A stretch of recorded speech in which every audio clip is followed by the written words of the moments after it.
দিন ও দুনিয়ার বাদশাহ হাবিবুল্লাহ জনাবে মুহাম্মদ রাসূলুল্লাহ সাল্লাল্লাহু আলাইহি ওয়াসাল্লাম নবী আমার যখন জানাজা নামাজের ময়দানে হাজির হয়ে গেল, দেখতে পাওয়া গেল বাবা আল্লাহ নবী দেখতে পাচ্ছে যে মৃত ব্যক্তিটার জানাজা নামাজ পড়ানো হবে।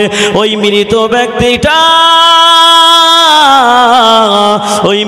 ব্যক্তিটা জানাজার কাফনের মধ্যে শুয়ে আছে, অথচ তার কাফনের কাপড় নড়াচড়া করে।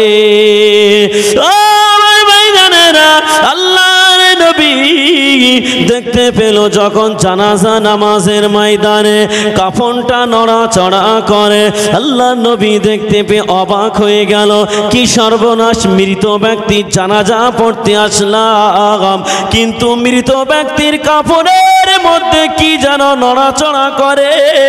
আল্লাহ নবী বলতে লাগলো, ও বাবা ছেলে, তুমি কাফনের কাপড়টা একটু সরিয়ে দাও, এই মৃত ব্যক্তির কাফনের মধ্যে কি নড়াচড়া করে আমি রাসূলুল্লাহ দেখতে চাই। বলছি দম টানতে কষ্ট হচ্ছে, একটু এটা বাড়িয়ে দেন না, পিসারটা একটু তুলে দেন। হ্যাঁ আমার কষ্ট হচ্ছে, সাউন্ডটা ক্লিয়ার করেন, খুব লাফাচ্ছে। এদিকে খেয়াল করেন, আল্লাহর নবী সাল্লাল্লাহু আলাইহি ওয়াসাল্লাম তিনি সাহাবীদেরকে বলল, একটু কাফনের কাপড়টা সরাও, আমি একটু দেখব যে মৃত ব্যক্তির কাফনটা কিসের জন্য নড়াচড়া করছে। ও আমার ভাইরা, আল্লাহর নবী দিন ও দুনিয়ার বাদশা হাবিবুল্লাহ জনাবে মুহাম্মদ রাসূলুল্লাহ সাল্লাল্লাহু আলাইহি ওয়াসাল্লাম নবী আমার যখন কাফনের কাপড়টা সরাতে বলল, আল্লাহ নবী দেখতে পেল ওই মৃত ব্যক্তিটা কাফনের মধ্যে একটা সাপ সেই মৃত ব্যক্তির গায়ের গোশগুলো ছোবল মেরে মেরে তার গায়ের গোশগুলো খায়। সাউন্ড জড়িয়ে যাচ্ছে ভাই, ক্লিয়ার করো, সাউন্ডটা ক্লিয়ার করো। আল্লাহর নবী তিনি দেখতে পাচ্ছেন যে মৃত ব্যক্তিটার কাফন নড়াচড়া করছিল, দেখলো সাপ তার কাফনের মধ্যে ছোবল মারছে এবং তার গায়ের গোশগুলো ছিঁড়ে ছিঁড়ে খাচ্ছে। দেখে তো আল্লাহর নবী অবাক, আল্লাহর নবী দেখে অবাক। আল্লাহর নবীর সব থেকে ঠান্ডা সাহাবীদের মধ্যে একজন সাহাবী ছিল, তার নাম কি বলেন তো? হ্যাঁ, হযরতে আবু বকর সিদ্দিক। বলছি সাউন্ডটা জড়িয়ে যাচ্ছে, ক্লিয়ার করে দেন একটু সাউন্ডটা। হ্যাঁ কমিয়ে দেন, হ্যাঁ কমিয়ে দেন তো, অতিরিক্ত লাভ আছে। ঠিক আছে। আল্লাহর নবী সাল্লাল্লাহু আলাইহি ওয়াসাল্লাম তিনি দেখতে পেল যে সেই জানাজা নামাজের ময়দানে মৃত ব্যক্তির কাফনের মধ্যে সাপ সেই মৃত ব্যক্তির গোশগুলো ছিঁড়ে খাচ্ছে। যখন কাফন খুললো, সাপ ফেনা উঁচু করে আল্লাহর নবীর সঙ্গে কথা বলছেন। ও আমার ভাইজানেরা, ওই সাপটা বলতে লাগে, আল্লাহ নবীকে বলতে লাগে এবং সাক্ষী দিতে লাগে, আশহাদু আল্লা ইলাহা ইল্লাল্লাহু ওয়া আশহাদু আন্না মুহাম্মাদান আবদুহু ওয়া রাসূলুহু। সাপ যখন এমন করে সাক্ষী দিতে লাগলো, সাপ চিনতে পেরে গেছে এটা হলো আখিরি জামানার নবী, যার নাম হলো মুহাম্মদুর রাসূলুল্লাহ। সাপ চিনতে পেরে গেছে যার নাম হলো মুহাম্মদুর রাসূলুল্লাহ, চিনতে পেরে গেল এটা হলো সেই আখিরি জামানার নবী। সাপ বলতে আল্লাহর নবীকে সালাম দিল এবং আল্লাহর নবীর সঙ্গে কথা বলল। এখন সাপ যে মৃত ব্যক্তির গায়ের গোশগুলো ছিঁড়ে খাচ্ছে, আল্লাহর নবীর সাহাবী হযরতে আবু বকর সহ্য করতে পারল না। কারণ কি বলেন তো? কেমন জানেন, দেখেন একটা কথা বলছি তো, মটমট করে আওয়াজ হচ্ছে, তাই একটু বেসটা কেটে দেন যেটা করলে। হ্যাঁ আপনি সাউন্ডটা পুরো মিষ্টি করে যেভাবে ওয়াজের সাউন্ড করে সেভাবে করে দেন। হ্যাঁ হ্যাঁ, এটা কেন দেখি খেয়াল করেন। আল্লাহর নবী সাল্লাল্লাহু আলাইহি ওয়াসাল্লাম তিনি দেখতে পেল যে সাহাবীদের মধ্য থেকে ওই ব্যক্তিটাকে যার গায়ের গোশত ছিঁড়ে ছিঁড়ে খাচ্ছে, এবং হযরত আবু বকর হুজুর তিনি বারবার দেখছেন আর সহ্য না করতে পেরে একটা লাঠি নিয়েছে। কিন্তু আবু বকর হুজুর কিন্তু সব থেকে নরম দিলের সাহাবী ছিল। ও আমার ভাইরা, আল্লাহ নবী সাহাবী আবু বকর, আল্লাহ নবী সাহাবী আবু বকর ওই লাঠিটা নিয়ে সাপটাকে যখন মারতে যাবে, ওই সাপটা দেখতে পাওয়া গেল বাবা ওই সাপটার জবান খুলে গেল। আল্লাহ নবীকে সালাম দিয়ে বলছেন, আপনি হলেন আল্লাহর নবী আর ওটা হলো আপনার সাহাবী যার নাম হলো আবু বকর। সাপ চিনতে পেরে গেছে কোনটা রসুলের সাহাবী আবু বকর, কোনটা আল্লাহর রসুল। সাপ চিনতে পেরেছে, কিন্তু আমরা মুসলমান, আমরা মানুষ হয়েও আল্লাহর রসুলকে আমরা চিনতে পারলাম না। এটাই আমাদের বড় আফসোস। ও আমার ভাইজানেরা, আল্লাহর নবীর সাহাবী হযরতে আবু বকর সিদ্দিক ওই লাঠিটা নিয়ে যখন সাপটাকে মারতে যাবে, সাপের ছাপ আল্লাহ দরবারে ফরিয়াদ করলো। আল্লাহ রাব্বুল আলামিনকে বলতে লাগে, ও রাব্বুল আলামিন, আল্লাহ পাক আপনি আমার জবানটা খুলে দিন, আমি আবু বকরের সঙ্গে কথা বলতে চাই। আল্লাহ পাক সাপের জবানটা খুলে দিল, সাপ আবু বকর হুজুরের সঙ্গে কথা বলল। ও নবী পাকের সাহাবী আবু বকর, ও নবী পাকের সাহাবী আবু বকর, তুমি আমাকে কিসের জন্য মারছো? তুমি আমাকে কেন মারবে? আমি তোমার কারণটা কি জানতে চাই। ওই সময় সাপটাকে বলতে লাগে, তুমি এই মৃত ব্যক্তির কেন গায়ের গোশতগুলো ছিঁড়ে ছিঁড়ে খাও?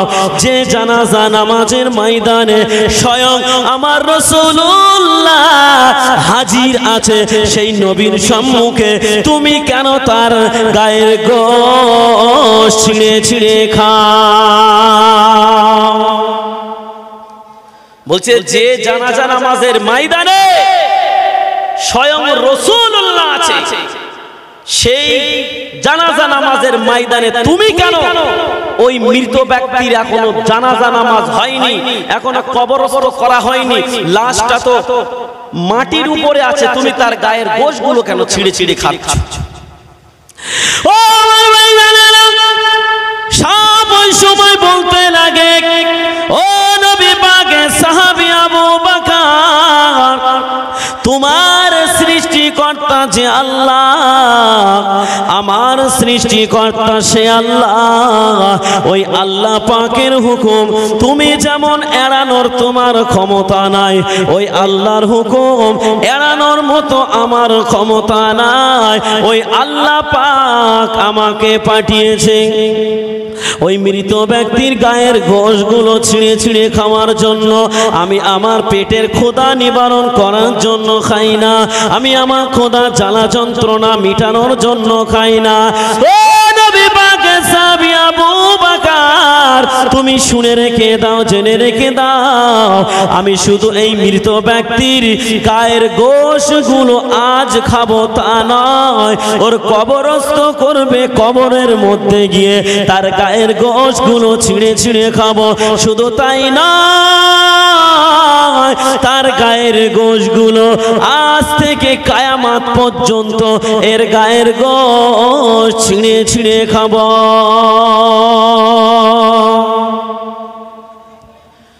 হযরত আবু বকর হুজুরকে যখন বলল, আল্লাহর হুকুমে খাচ্ছি, আমার পেটের ক্ষুধা নিবানোর জন্য নয়, আল্লাহর হুকুম যেমন তুমি এড়ানোর মতো তোমার ক্ষমতা নাই, সেই আল্লাহর হুকুম আমি সাপ, আমারও এড়ানোর ক্ষমতা নাই। ও আমার ভাইজানেরা, হযরতে আবু বকর হুজুর এবার একটু নরম হয়ে গেল। হযরতে আবু বকর হুজুর যখন নরম হয়ে গেল, আবু বকর হুজুর সাপের সঙ্গে এবারে ভদ্রভাবে কথা বলা শুরু করলো, লাঠিটাও ফেলে দিল। ওই সময় বলতে লাগে, ও আল্লাহ পাকের সাপ, তুমি বলো তুমি কি কারণে এই মৃত ব্যক্তির গায়ের গোশ ছিঁড়ে খাচ্ছিলে? বলছে তুমি বলো কি কারণে তুমি এই মৃত ব্যক্তির গায়ের গোশগুলো ছিঁড়ে ছিঁড়ে খাচ্ছিলে? এই সময় সাপ বলতে লাগলো, এই মৃত ব্যক্তির গায়ের গোশগুলো আমি ছিঁড়ে ছিঁড়ে খাচ্ছি, তার মধ্যে যথেষ্ট কারণ লুকিয়ে রয়েছে। কি কারণ? ও আমার ভাইজানেরা, ও সোনার মানিকেরা, কান খুলে শুনে রেখে দিন, জেনে রেখে দিন। ওই সময় সাপ বলতে লাগলো, ও নবী পাকের সাহাবী আবু বকর, তুমি শুনে রেখে দাও, জেনে রেখে দাও, আমি এই মৃত ব্যক্তির গায়ের গোশগুলো ছিঁড়ে ছিঁড়ে খাচ্ছি, তার মধ্যে যথেষ্ট কারণ লুকিয়ে রয়েছে। কি কারণ লুকিয়ে রয়েছে? ওই সময় আবু বকর হুজুরকে বলতে লাগলো, তুমি শুনে রেখে দাও, জেনে রেখে দাও, আমি বলছি প্রথম নম্বর কারণ হলো এই ব্যক্তিটা ঠিক টাইম মতো নামাজ আদায় করত না। ওর মন চাইতো নামাজ পড়তো, আবার মন চাইতো নামাজ পড়তো না। কখনো কখনো সময় নামাজ পড়তো, নামাজ ছেড়ে দিত, আবার নামাজ পড়তো। এই নামাজ ছেড়ে দেওয়া আর এই নামাজ পড়া, ইচ্ছে মতো নামাজ পড়া, ইচ্ছে মতো নামাজ কাজা করার জন্য আমার আল্লাহ পাক আমাকে হুকুম করেছে এই মৃত ব্যক্তির গায়ের গোশগুলো কিয়ামত পর্যন্ত খেতে। তাহলে আমরা যারা ওয়াজ শুনছি, 5 ওয়াক্ত নামাজ পড়ি তো নাকি শুধু জুম্মা পড়ি? হ্যাঁ, 5 ওয়াক্ত পড়ি না জুম্মা পড়ি? আপনার আমার কিন্তু কবর অপেক্ষা করছে। কে অপেক্ষা করছে? কবর। যে ইচ্ছেকৃতভাবে নামাজ ছেড়ে দেবে তাকে কিন্তু ভয়ঙ্কর এমন সাজার সম্মুখে পড়তে হবে। দেখেন, আল্লাহর রসুল যে জানাজা নামাজের ময়দানে উপস্থিত, রসুল কিছু করতে পারছে না, অথচ সাপ তার গায়ের গোশগুলো ছিঁড়ে ছিঁড়ে খাচ্ছে। আর আপনি আমি কোথাকার কে আমরা ভাতে দে, আমরা মনে করি যে জান্নাতের টিকিট মনে আমরা পেয়ে গেছি, নামাজ পড়ার দরকার নাই। কিন্তু তার প্রথম নম্বর কারণ কি বলল? বলছে প্রথম নম্বর কারণ হলো ও ইচ্ছে মতো নামাজ পড়তো, মন চাই নামাজ পড়ে, মন না চাই নামাজ পড়ে না। ওই নামাজ ইচ্ছে মতো পড়ার কারণে আল্লাহ পাক আমাকে বলেছে এর গায়ের গোশগুলো কিয়ামত পর্যন্ত ছিঁড়ে ছিঁড়ে খেতে। ও আমার ভাইরা, হযরতে আবু বকর হুজুর সাপকে বলতে লাগলো, আর কোন কোন কারণে তুমি এই মৃত ব্যক্তির গায়ের গোশগুলো খাচ্ছ?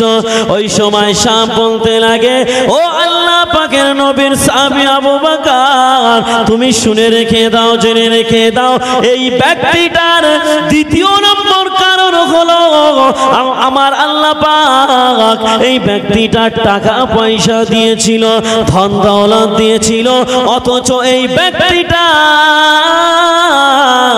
যাকাত দিত না। যাকাত না দেওয়ার কারণে আমার আল্লাহ পাক আমাকে হুকুম করে দিয়েছে, আমার আল্লাহ পাক আমাকে অর্ডার করেছে এই মৃত ব্যক্তির গায়ের গোশগুলো আজ থেকে নিয়ে কিয়ামত পর্যন্ত খেতে। আজ সমাজের বুকে দেখা যায় অনেক ধনী ব্যক্তি আছে, আল্লাহ টাকা পয়সা দিয়েছে, অথচ এই ব্যক্তিটা যাকাত দেয় না। টাকা পয়সা আছে, ধন দৌলত আছে, কিন্তু যাকাত দেয় না। মনে করে কি বলেন তো, আমি কষ্ট করে ইনকাম করেছি, আবার যাকাত দেব কিসের জন্য? যাকাতটা হলো আপনার টাকার ময়লা, ওই ময়লা যদি না বার করেন ওই টাকাটা আপনার জন্য শুদ্ধ হলো না। আপনার জামা কাপড়ে যদি নোংরা লেগে যায়, সেটা যদি পাক না করেন, সেই জামাটা পরাটা যেমন আপনার জন্য অসম্ভব, ঠিক আপনি যাকাত না দিলে আপনার টাকাটা পরিষ্কার হওয়াটাও অসম্ভব। ও আমার ভাইজানেরা, ও সোনার মানিকেরা, কান খুলে শুনে রেখে দিন, জেনে রেখে দিন। ওই সময় আবু বকর সিদ্দিক আবার বলতে লাগলো, ও আল্লাহ পাকের সাপ, তৃতীয় নম্বর কারণটা কি আমি জানতে চাই। ওই সময় সাপ বলতে লাগলো, ও নবী পাকের সাহাবী আবু বকর, তৃতীয় নম্বর কারণ আমি তোমাকে জানিয়ে দিলাম। তৃতীয় নম্বর কারণ হলো, এই ব্যক্তিটা আলেম ওলামার কথা শুনতো, কিন্তু আলেম ওলামার কথা শুনে আলেম ওলামার সম্মান করত না, আলেম ওলামার কথা তারা মানত না। ও নবী পাকের সাহাবী আবু বকর, ওই কারণে আমার আল্লাহ পাক আমাকে বলেছে এর গায়ের গোশগুলো আজ থেকে কিয়ামত পর্যন্ত খেতে। তাহলে আমরা যারা ওয়াজ শুনছি, আলেম ওলামার আমরা সম্মান করি তো নাকি? বলেন, আলেম ওলামার সম্মান করলে আলেম ওলামা যেটা বলে সেটা আপনাকে মানতে হবে। কি মানবো তো নাকি? বলেন মানবো ইনশাল্লাহ। কিন্তু ওয়াজ শেষ হয়ে গেলে যেমন ছিলাম তেমন থাকবো। ওয়াজ শেষ তো জৈসা থা वैसा ही रहेगा, जैसा था वैसा ही रहेगा, कोई चेंज ना होना पड़ेगा। ঠিক কি না? চেঞ্জ হওয়ার কোনো প্রয়োজন নাই। ওই জন্য আমি আপনাদেরকে বলবো, খবরদার, আজ থেকে আমরা পরিবর্তন হয়ে যাব। আর যদি পরিবর্তন না হই, তাহলে কবর কিন্তু আমাদের জন্য অপেক্ষা করছে। কবর অপেক্ষা করছে। ও আমার ভাইজানেরা, ও সোনার মানিকেরা, কান খুলে শুনে রেখে দিন, জেনে রেখে দিন।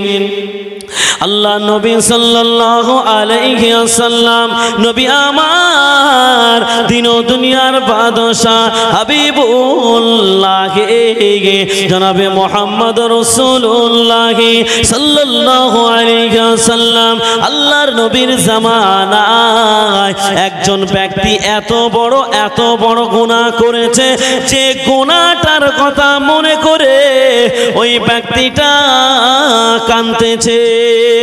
কানতে কানতে দেখা গেল পথের মধ্যে রাত দিন পার হয়ে যায়, ওই ব্যক্তিটার কান্না বন্ধ হয় না।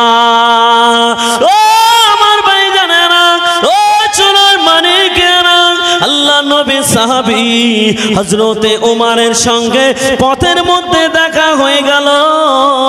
হযরতে ওমর ওই ব্যক্তিটাকে বলল, ও আল্লাহ পাকের বান্দা, তুমি কিসের জন্য এমন করে কাঁদো? তুমি কেন এমন করে কাঁদো? তোমার কান্নার কারণটা কি আমি জানতে চাই।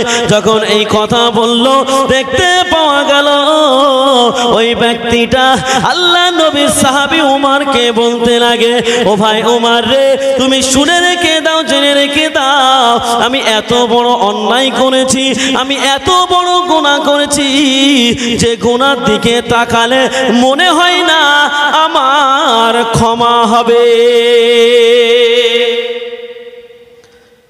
গুনাহ করেছে, তার মনের মধ্যে অনুশোচনা হচ্ছে, অনুতাপ হচ্ছে যে আমি অন্যায় করেছি, অপরাধ করেছি, আমার গুনাহটা মাপ চাওয়ার প্রয়োজন আছে। ও আমার ভাইজানেরা, ও সোনার মানিকেরা, কান খুলে শুনে রেখে দিন, জেনে রেখে দিন। আল্লাহ নবী সাহাবী ওমর ওই সময় জিজ্ঞাসা করলো, ও আল্লাহ পাকের বান্দা রে, তুমি কি এমন গুনাহ করেছো? সেই গুনার কথাটা আমার সঙ্গে বলো। ওই সময় বলল, না ও ভাই ওমর, তোমার সঙ্গে বলবো না, কেননা এই গুনাহটা তুমি কিচ্ছু করতে পারবে না। তুমি আগে বলো আল্লাহ নবী কোথায়, আমি আল্লাহ নবীর কাছে যেতে চাই, আর আমার গুনার কথাটা আমি আল্লাহ নবীর কাছে বলতে চাই। বলছে আমি এত বড় গুনাহ করেছি, এত বড় অন্যায় করেছি, আমার গুনাহটা মাপ হওয়া অসম্ভব। ওই জন্য আল্লাহর নবী কোথায়, আল্লাহর নবীর কাছে আমি যেতে চাই। ও আমার ভাইজানেরা, ওই ব্যক্তিটা আল্লাহর নবী, ওই ব্যক্তিটা আল্লাহর নবী সাহাবী উমার, আর ওই ব্যক্তিটা দুজনেই মিলে আল্লাহর নবীর কাছে চলে গেল। আল্লাহর নবীর কাছে চলে গিয়ে আল্লাহ নবীকে সালাম দিচ্ছেন, আসসালাতু আসসালামু আলাইকা ইয়া রাসূলুল্লাহ, ইয়া হাবিবাল্লাহ। হুজুর আমি আপনার কাছে এসেছি, আমি অনেক বড় গুনাহ করেছি, আমার এই গুনাহটা মনে হয় না আল্লাহ পাক আমায় মাফ করবে। আল্লাহ নবী ওই ব্যক্তিকে বলল, তুমি যত বড়ই গুনাহ করো না কেন, তুমি আমার বাড়িতে এসেছো, তুমি আমার কাছে বসো, তুমি একটু নাস্তা করো, তুমি কিছু খাবার করো, তারপরে তুমি আমার সঙ্গে কথা বলবে। আল্লাহ নবী একটু মেহমানদারি করলো, ওই ব্যক্তিটা কিছু খাওয়া দাওয়া করে নিয়ে আল্লাহ নবী এবারে জিজ্ঞাসা করলো, বলো বাবা যুবক, তুমি কি গুনাহ করেছো, তোমার গুনাহটা আমি রাসূলুল্লাহ শুনতে চাই। আল্লাহ নবীকে বলতে লাগে, ইয়া রাসূলুল্লাহ, ইয়া হাবিবাল্লাহ, হুজুর আপনি বলুন আমার গুনাহ কি মাপ হবে না আমার গুনাহ ক্ষমা হবে? আল্লাহর নবীকে বলছে, ইয়া রাসূলুল্লাহ, ইয়া হাবিবাল্লাহ, আমার গুনাহটা কি ক্ষমা হবে, আমার গুনাহটা কি মাপ হবে? আল্লাহর নবীকে যখন এই কথা বলল, আল্লাহর নবী বলছে, তুমি কি গুনাহ করেছো, ওই গুনাহটা আমি রাসূলুল্লাহ আমার সঙ্গে বলো। আল্লাহর নবী যখন জিজ্ঞাসা করলো, আল্লাহর নবীকে বলতে লাগলো, ইয়া রাসূলুল্লাহ, ইয়া হাবিবাল্লাহ, আমি যা গুনাহ করেছি ওই গুনাহটা শুনলে আপনি হয়তো আমাকে আপনার দরবার থেকে তাড়িয়ে দেবেন, বার করে দেবেন। ও আমার ভাইজানেরা, আল্লাহ নবী বলল, তোমার গুনাহটা কি পৃথিবীর মতো বড়?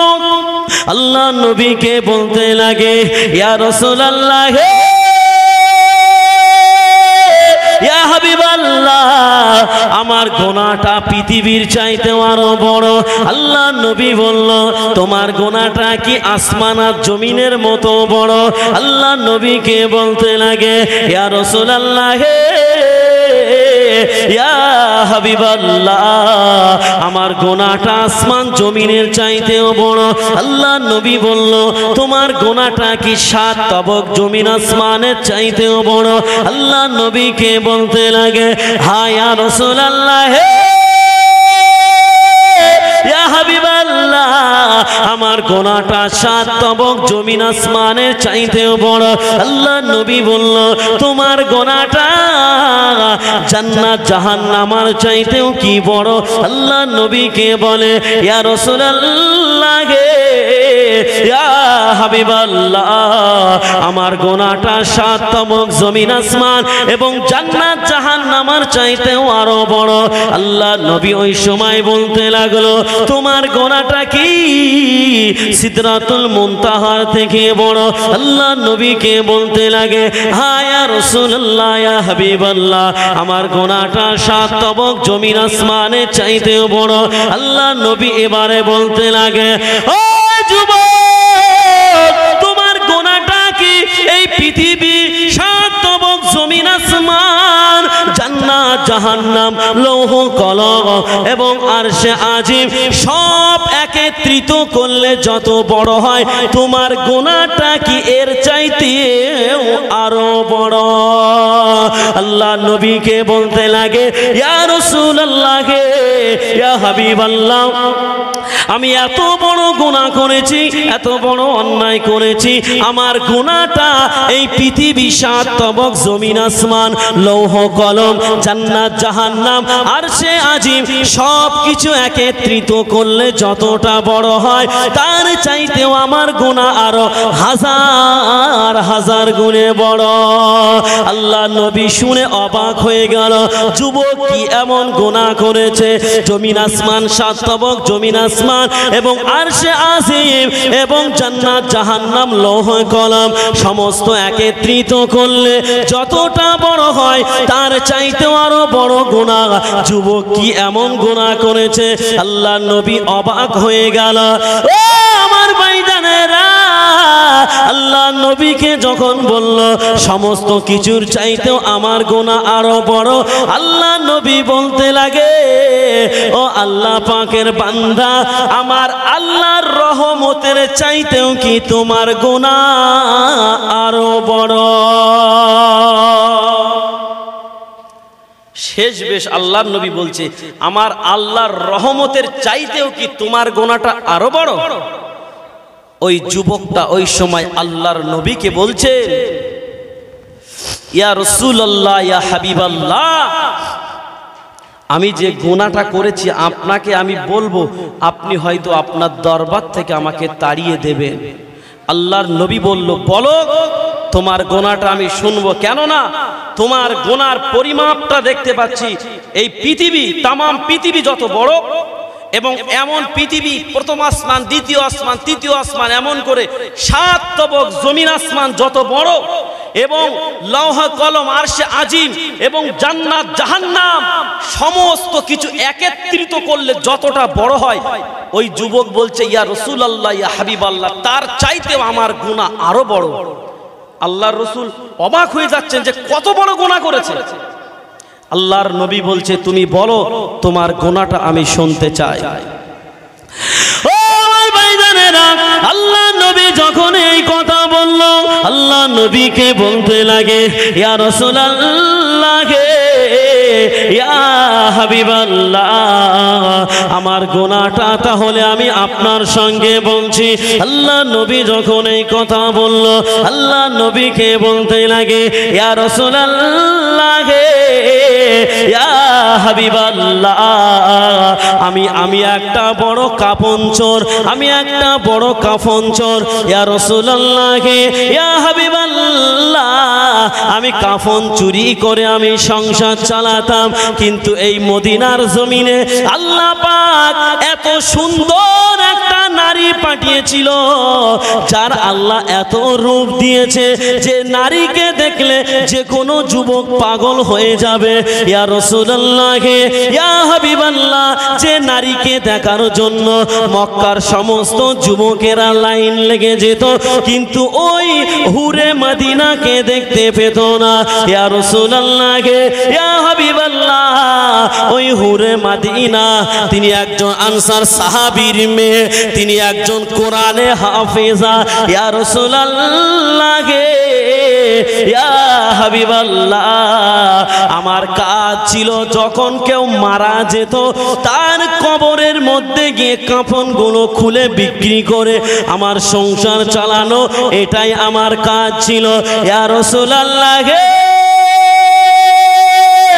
ইয়া হাবিবাল্লাহ, হুজুর, আমি একদিন কাফন চুরি করতে গেলাম, ওই মদিনার সব থেকে সুন্দরী নারী, যার নাম হলো হুরে মদিনা, যিনি হলো মদিনার হুর।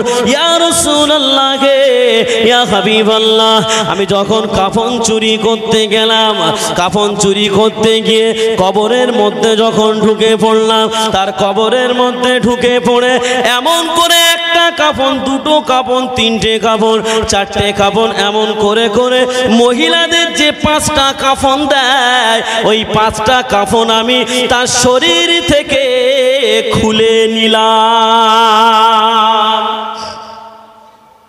মহিলাদের কটা কাফন দেয়? 5টা। বলছে আমি 5টা কাফন তার শরীর থেকে খুলে নিলাম।